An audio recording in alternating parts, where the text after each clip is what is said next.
계속해서 금요일에 제가 에베소서 말씀을 여러분들과 함께 나누고 있습니다. 에베소서 1장 또 이제 2장에 걸쳐서 우리 그리스도와 함께 하는 삶이 무엇인지 함께 상고해 보는 시간을 갖고 있는데요. 참 감사한 일이 아닙니다. 제가 작년 봄 정도였을 것입니다. 제가 작년에는 어디에 있었는지 혹시 모르시죠? 예. 작년에 봄에는 광주에 있었습니다. 전라도 광주에 있었는데 작년 봄 전라도 광주에 있을 때 제가 어떤 한 부서를 맡았어요. 근데 그 부서 맡았을 때 이제 어르신들 모시고 이렇게 세미나를 진행하는데 제가 정말로 훌륭한 분을 이렇게 모실 기회가 있었습니다. 그분은 누구신고 하니 한국교원대, 아마 아실 분도 있을 거예요. 굉장히 유명하신 분인데 한국교원대학교의 교수이신 박주정 선생님. 저랑 이름이 반대죠. 박주정 선생님이자 한국교원대 교수님을 이렇게 제가 이전에 있었던 교회에 한번 초빙을 했습니다. 한 1시간 반 정도 이렇게 그분의 인생과 또 걸어온 길을 듣게 되는데 나중에는 가슴이 울컥할 정도로 감동이 밀려왔고 그분의 한 걸음 한 걸음이 그 걸음걸이가 참 귀하다라는 것을 느끼게 되었습니다. 참 처음부터 저는 그날 처음 봤는데 푸근하고 친근한 이미지가 있었습니다. 그분에 대해서 잠깐 제가 이 자리를 빌어서 말씀을 드리면요. 그분은 광주 시내에 있었던 약 한 1990년대일 겁니다. 광주 안에 있던 고등학교에서 학교 부적응 학생들, 그러니까 소위 말하면 불량 청소년들, 비행 청소년들을 데려다가 양육시킨 현직 고등학교 선생님이었습니다. 때는 1993년 6월 초여름에 박주정 선생님이 금파공고라고 있어요. 광주에.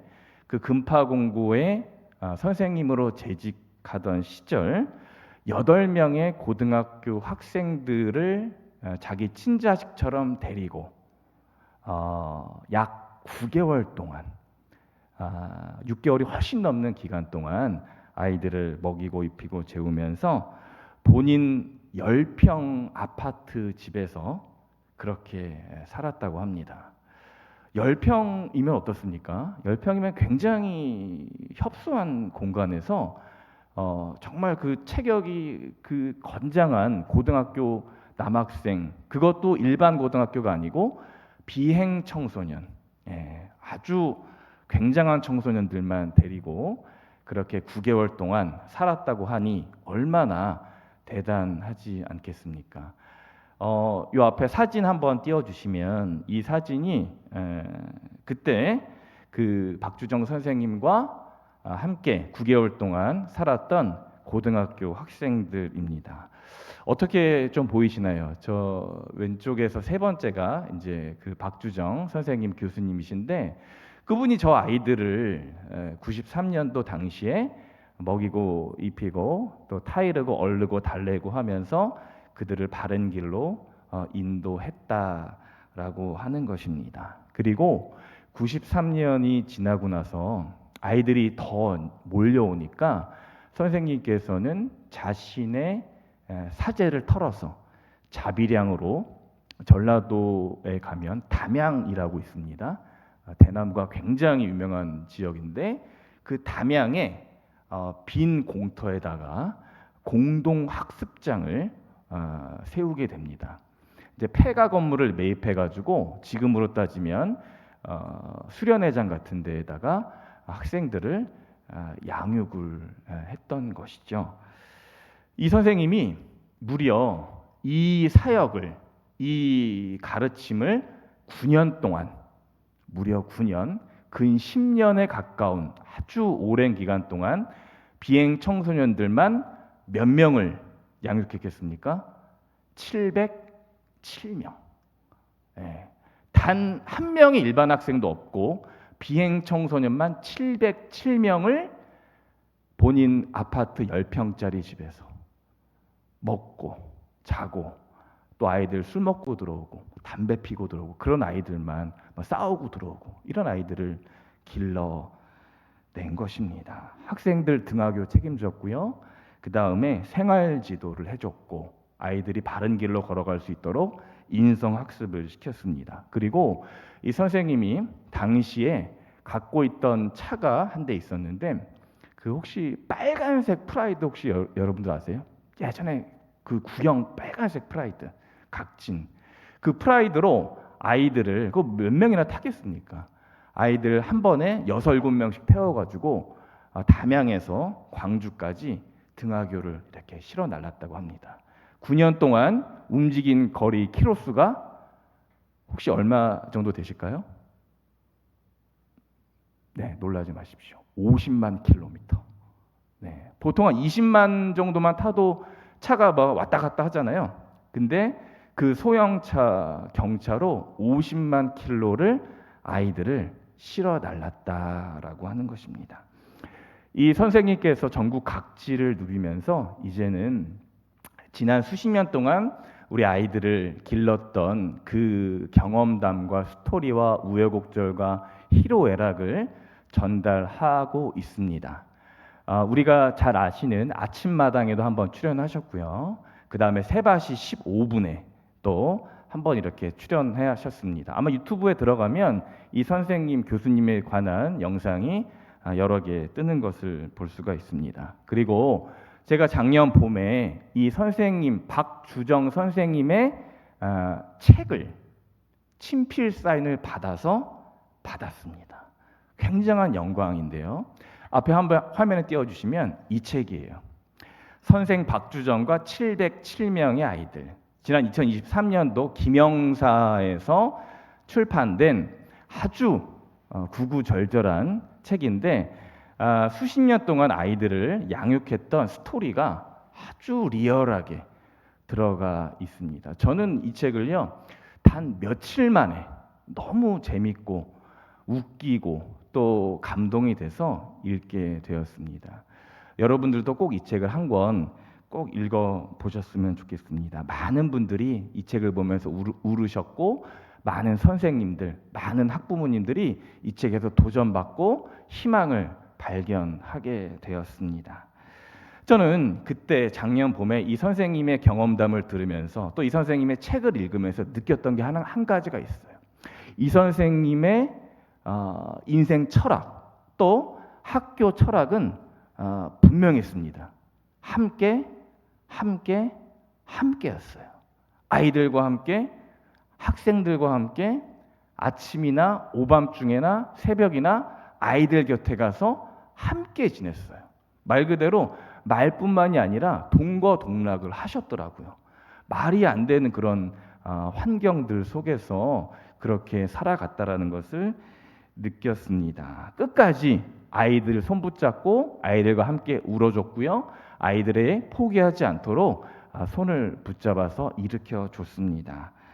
현재는 가정폭력 위기 초등학교 센터를 건립하셨는데, 캠프 햇살 마당이라고 요거를 이제 열으셔가지고 또 활동을 하고 계시다고 합니다. 참으로 한 선생님으로 인해서 수많은 우리 비행 청소년 학생들이 정상의 삶으로 돌아온 것입니다. 707명뿐만 아니라 정말로 그 근방에 수많은 학생들이 이 선생님 한 명으로 인해서 새 삶을 얻게 되었고, 새 인생 출발을 하게 되었고, 자칫 잘못하면 인생의 나락으로 떨어질 수 있었던 아주 어려운 위기의 상황에서 그들이 빛을 발견했다라고 하는 것입니다. 저는 이 선생님의 말씀을 들으면서 생각을 해봤습니다. 우리가 믿음의 성도들로 살아갈 때, 크리스천으로 살아갈 때 어떻게 함께 할 수 있을까? 어려운 사람들과 또 여러 가지 도움이 필요한 사람들과 어떻게 함께 살아갈 수가 있을까? 정말 그게 과연 가능할까? 저는 이 선생님을 만나기 전까지는 상상하지 못했어요. 그런데 지금 현존하는 분이 우리 대한민국 땅에 있었더라고요. 진짜로 믿음대로 사랑을 실천하면서 생명을 살리고 또 아이들에게 갱생의 길을 갈 수 있도록 하셨던 그 인생 스토리를 들으니까 이게 불가능한 게 아니구나. 이게 정말 가능한 것이구나 라는 것을 이 선생님의 말씀을 통해서 들었습니다. 정말 감사한 것은 이 선생님이 종교가 기독교라는 것이었습니다. 정말 다행이었어요. 복음을 또 누리고 계신 분이었고 또 복음을 전하고 계신 분이었습니다. 지난 금요기도회 때 제가 이곳에서 에베소서 2장 말씀을 전했습니다. 그 내용인즉슨 우리는 전부 다 허물과 죄로 죽었던 사람들이었다. 에베소서 2장 1절에 그렇게 기록되어 있죠. 그리고 우리는 진노의 자녀들이었다 라고 하면서 제가 말씀드리길, 성경에서 말씀하시길 우리의 과거의 모습이 어떠했는가, 우리의 어제의 모습이 어떠했는가라는 것을 에베소서 2장 1절에서 4절까지 생생하게 기록을 했습니다. 그리고 오늘 에베소서 2장 5절에서 7절까지 우리가 어떻게 과거의 삶에서 현재를 누리고 또 앞으로의 미래, 오늘과 내일을 누리며 살아갈 수 있을까? 사도 바울이 에베소 교회에 전하는 본문이 오늘 말씀의 본문입니다. 에베소서 2장의 오늘 말씀 본문은요. 그래서 그리스도인으로서 또 우리가 성도로서 우리가 한 사회의 시민으로서 어제, 오늘, 내일 어떻게 살아가야 하는가? 어떤 모습이었는가? 우리는 어떤 신분에 맞는 삶을 살아야 할 것인가를 아주 드라마틱하게 사도 바울은 편지로 적고 있습니다. 먼저 사도 바울은 우리의 과거의 모습, 어제의 모습을 5절 말씀에서 이렇게 전하고 있습니다. 우리 5절 말씀 다 함께 읽어보겠습니다. 시작. 허물로 죽은 우리를 그리스도와 함께 살리셨고 너희는 은혜로 구원을 받은 것이라. 아멘. 함께 살리셨다. 과거형이죠. 허물로 죽은 우리를 하나님께서 그리스도와 함께 살리셨다는 거예요. 살리셨다. 이게 5절에서 우리의 과거의 모습, 어제의 모습이에요. 신분의 변화가 일어나는 순간입니다. 하나님께서 어떤 일을 행하셨는가? 5절에 첫 번째, 허물로 죽은 나를 하나님께서 그리스도와 함께 살리셨다. 이게 오늘 첫 번째 우리의 과거의 모습입니다. 그래서 우리의 신분은요, 죽은 자에서 산 자로 변화된 거예요. 그리스도와 함께 사는 인생이 아니었다면 우리는 여전히 죽은 자입니다. 하나님께서요, 그 큰 사랑으로 인하여서 구원의 은혜로 인하여서요, 우리를 죽은 자에서 산 자로 신분 변화를 시켜주신 거예요. 앞서 제가 박주정 선생님을 잠깐 말씀을 드렸습니다. 만약 그 707명의 아이들이요, 박주정 선생님을 못 만났다라고 하면요, 어떻겠습니까? 그 아이들은 영락없이 죽은 인생을 살아가는 거예요. 옥살이를 하고 실제로 감옥에 간 친구들도 많이 있다고 합니다. 707명 아이들 중에. 그들은요, 여전히 어둠 속에서 살아가고 나쁜 짓을 하면서 살아갔을 거예요. 그런데 한 귀한 선생님을 만남으로 인해서, 선생님의 헌신적인 사랑으로 인해서요, 그들이 살아난 것입니다. 죽을 수도 있었던 학생들이, 죽을 수도 있었던 우리들이 예수 그리스도와 함께 살아났다. 그 일을 하나님께서 베푸셨다. 그게 5절의 말씀인 거예요. 어제의 모습이고 과거의 모습이에요. 우린 분명히 죽었는데 하나님께서 그리스도와 함께 우리를 살리셨다라고 말씀은 기록하고 있습니다. 707명의 아이들은요, 학교에서 손가락질 받는 아이들이었어요. 학교에서 버림받은 아이들. 심지어 부모들도 전화를 하지 말라고, 선생님한테 아, 나 그런 아이 모른다. 내 자식 아니다. 그냥 알아서 그냥 살게 놔둬라. 가정에서도 버림받고 학교에서도 버림받고 어디를 가도 환영받을 수 없는 아이들 먹이고 재우고 입히고 가르친 것입니다. 10평. 제가 신혼 생활할 때 처음 집이 16평 정도가 그랬거든요. 정말 좁아요. 2명 살아도 좁아요. 근데 10평에서 아이들 건장한 고등학교 8명, 그리고 선생님, 선생님의 사모님, 그리고 어린 딸까지 9개월 동안 먹이고 입히고 재우고 깨우고 학교 데려다 주고 그 일을 했다는 거 아닙니까? 그 일을 9개월 동안 지낸 거예요. 그로 인해서 아이들이 신분의 변화가 일어난 게 됩니다. 사회인으로 신분이 변화가 됐고요. 사회에 도움을 줄 수 있는 사람으로 변화된 것이에요. 어떻게요? 선생님이 함께 울고 함께 아파함으로, 하나님께서 우리를 위해서 함께 울고 함께 아파하심으로 그의 외아들 독생자 예수 그리스도를 우리에게 보내셔서 함께 살리셨다. 이게 우리 인생의 과거에 일어났던 일이었습니다.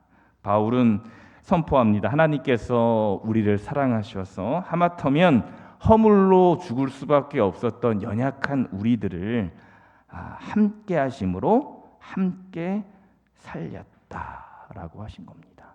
누구와 함께요? 십자가와 달리신 예수 그리스도와 함께. 우리는 산 사람들이에요. 더 이상 죽은 사람이 아닌 거예요. 이로 인해서 우리는 신분이 변화된 것입니다. 그러면 저는 말씀을 준비하면서 생각해 봤어요.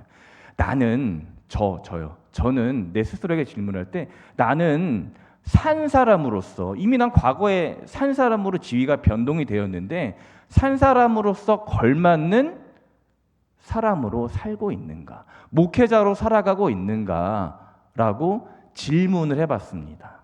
이 질문에서 결코 자유롭지 못한 것을 느끼게 되었습니다. 왜 그렇지 못할까 또 생각해 봤어요. 사랑하는 성도 여러분, 저와 여러분들은요, 산 사람입니다. 그것을 바울은 5절 하반절에 괄호를 딱 쳐가지고 구원의 은혜의 선물을 받았다라고 과거형으로 표현을 하고 있는 것이죠. 저와 여러분은 은혜의 구원의 선물을 받은 그리스도와 함께 산 자입니다. 불변의 진리예요. 이것은 절대 변할 수 없는 진리 중에 진리입니다. 계속해서 바울은 그리스도인의 어제와 오늘과 미래의 모습을 기록하면서 현재, 오늘의 우리의 모습이 어떠한가도 친절하게 말씀해 주고 있습니다. 오늘 6절 상반절 말씀 우리 함께 읽어보겠습니다. 화면 보고 함께 읽겠습니다. 시작. 또 함께 일으키사. 아멘. 오늘 우리의 모습, 하나님께서 오늘 우리에게, 지금 현재 우리에게 행하시는 일은 뭐냐면요, 또 함께 일으키사, 현재형으로 나가고 있어요. 신분의 변화, 하나님께서 오늘 어떤 일을 행하신가? 우리는 그리스도와 함께 일으키심을 받았고 예수 안에서 함께 하늘에 앉히게 하셨다라고 하는 겁니다. 무엇으로요? 하나님이 나를 사랑하심으로 함께 앉히시고 함께 일으키신 것입니다. 에베소 교회 성도님들아, 오늘 잘 들으십시오. 하나님께서 너희들, 지금 주저앉고 있는 너희들을 함께 일으키고 계신다라고 현재형으로 말씀하고 있는 거죠. 골로새서 2장 12절 말씀 화면에 우리 다 같이 읽어보겠습니다. 시작. 너희가 세례로 그리스도와 함께 장사되고 또 죽은 자들 가운데서 그를 일으키신 하나님의 역사를 믿음으로 말미암아 그 안에서 함께 일으키심을 받았느니라. 아멘. 아멘이십니까? 함께 일으키심을 받았다.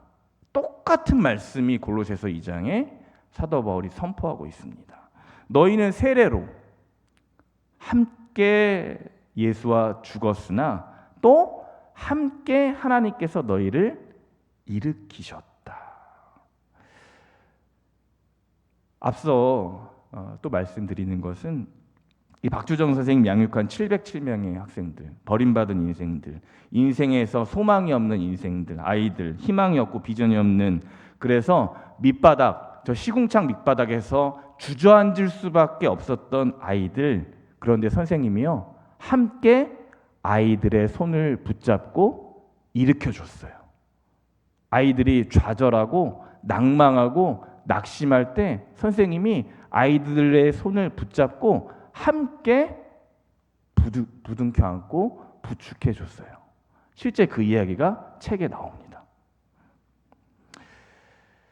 함께 일으키셨다라고 하시는 겁니다. 또한 사도 바울은 선포하기를 우리의 신분의 변화가 오늘 어떻게 일어나고 있는가? 6절 하반절 말씀 우리 함께 읽겠습니다. 6절입니다. 시작. 그리스도 예수 안에서 함께 하늘에 앉히시니. 아멘. 오늘 현재 이 시점에서 하나님께서는 우리에게 행하신 일, 우리의 신분의 변화를 어떻게 하셨는가? 함께 하늘에 앉히셨다.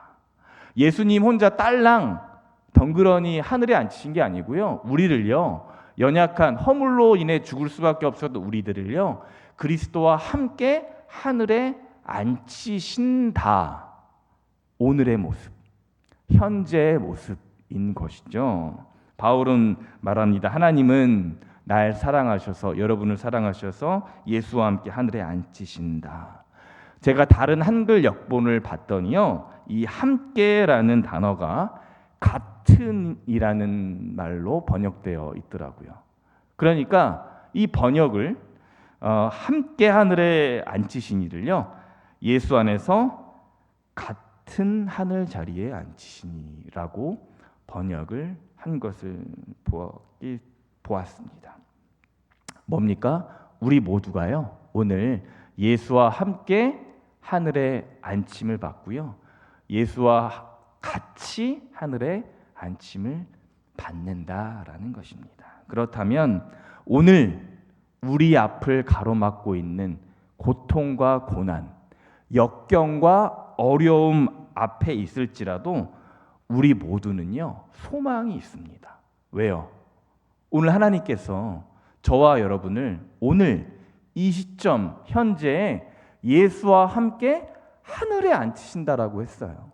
하늘에 앉히시고 계신다라고 하십니다. 이 사실을 우리가 깨닫게 된다라고 하면요, 우리 앞에 있는 어떠한 어려움과 문제와 아픔 속에서도요, 우리는 그 희망을 뚫고 갈 수 있는 겁니다. 어려움을 뚫고 갈 수가 있는 거예요. 그 힘으로 우리가 믿음의 길을 걸어갈 수가 있는 거예요. 바울은 그거를 지금 에베소 교회 성도들에게 아주 강력하게 선포하고 있는 것입니다. 골로새서 3장 1절 말씀 우리 화면에 다 같이 읽겠습니다. 시작. 그러므로 너희가 그리스도와 함께 다시 살리심을 받았으면 위의 것을 찾으라. 거기는 그리스도께서 하나님 우편에 앉아 계시느니라. 아멘. 골로새서 3장 1절에 바울이 다시 한번 말씀하고 있어요. 함께 하늘에 앉히신다. 이것이 오늘 저와 여러분들의 모습이에요. 신분상의 변화입니다. 우리는요, 주저앉은 사람들이 아니에요. 낙담하고 있는 사람들이 아니에요. 차고 어두운 곳에 앉아 있을 사람들이 아니에요.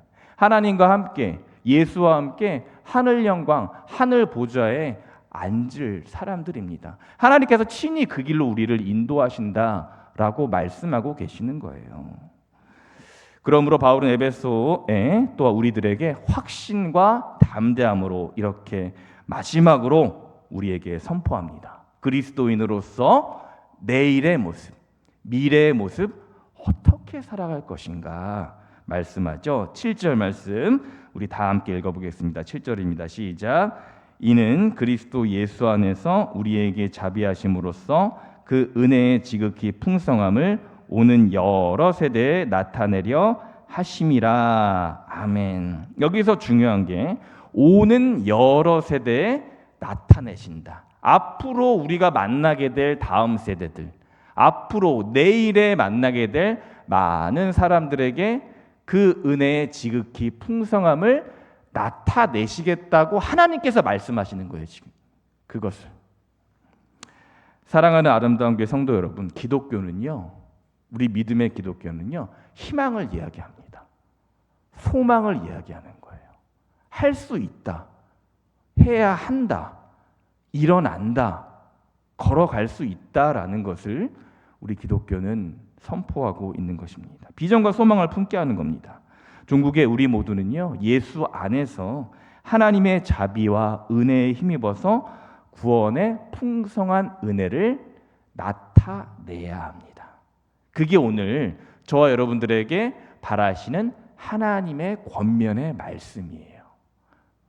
내일, 앞으로의 미래, 우리가 어떻게 살아갈 것인가, 무엇을 위해 살아갈 것인가, 우리가 무엇을 위해 달려갈 것인가, 누구와 만날 것인가 라고 하는 모든 것들은요, 이 말씀 안에 함축적으로 들어가 있는 거예요. 그 구원의 은혜의 풍성함을 오는 여러 세대에 나타내어라. 내가 나타낼 수 있도록 너희들을 복음의 도구로 사용하겠다라고 예수님께서, 하나님께서 말씀하시는 겁니다. 어제 우리는 그리스도와 함께 살아났습니다. 오늘 우리는 그리스도와 함께 일으킴을 받아서 하늘에 앉고 있어요. 그리고 미래, 내일 우리는 오는 여러 세대에 복음을 드러내는 것입니다. 어제와 오늘을 살아가는 믿음의 성도들, 구원의 은혜의 감격을 누리는 우리가 장차 해야 할 일, 사명, 복음의 사명, 복음의 은혜입니다. 하나님께서 친히 명령하십니다. 우리를 복음의 도구로 삼아 한없는 은혜의 풍성함을 앞으로 다가오는 여러 세대에 수많은 사람들에게 전하여라 라고 말씀하십니다. 우리는요, 신분이 변화된 사람입니다. 우리는요, 죽은 사람에서 산 사람으로, 죄인에서 하나님의 사랑하는 자녀로 신분이 변화된 사람들이에요. 신분이 변화됐다라는 건요, 그 신분에 걸맞는 말과 행동을 해야 된다라는 거예요. 그리고 그 역할에 주어짐을 받아서 하루하루 성실하게 그 길을 걸어가야 한다라는 것입니다. 앞서 박주정 선생이 마지막으로 제가 한 번 더 책에 있는 내용을 말씀을 드리면, 이분은 1962년도에 전남 고흥에서 출생하셨습니다. 거기 이제 뭐 바닷가 앞에 작은 섬마을에 태어나셨어요. 어려서 온갖 가난과 차별로 핍박을 당했습니다. 아주 그때 당시에 뭐 자녀들도 많았잖아요. 근데 정말 지지리도 가난한 집에 태어났는데, 하필이면 아버지께서 다리가 불편하셨대요. 다리가. 그래서 잘 걷지를 못하셨는데, 어느 날 박주정 선생님이 국민학교 학생인 시절에, 국민학교 다니던 시절에 그만 억울하게 그 국민학교 선생님에게 사정없이 매질을 당했다고 합니다. 얼굴이 피투성이가 될 때까지 선생님한테 학대를 당했대요. 몽둥이로 맞았대요. 그리고 그 박주정 어린이 학생이 산 넘고 물 건너 고흥 앞바다 자기 집으로 오는데, 다리가 불편하신 아버지께서 자기 아들이 그렇게 되니까 얼마나 억장이 무너지겠어요. 다리가 불편한 몸을 이끌고 몇 곡의 산을 넘어서 학교에 쫓아갑니다. 그런데 아버지가 연락이 안 돼요. 아버지가 전혀 수소문해도 안 돼요. 소식이 없는 거예요. 알고 보니 아버지가 학교에 다 가서 선생님을 만나지도 못한 채 화병으로 너무 억울해서 돌아가신 겁니다. 내 아들이 매 맞아서 몽둥이로 얼굴이 피투성이가 될 때까지. 그 책에 보면 아주 말도 못합니다. 그때 당시 주판이라고 있었잖아요. 주판 이렇게 튕기는 거. 선생님이 주판으로 얼굴을 쳤는데 주판알이 여기 얼굴에 다 박혔대요. 그리고 그 주판알을 막 빼내면 피가 또 나오고, 그 정도로 매를 맞고 아버지가 돌아가고.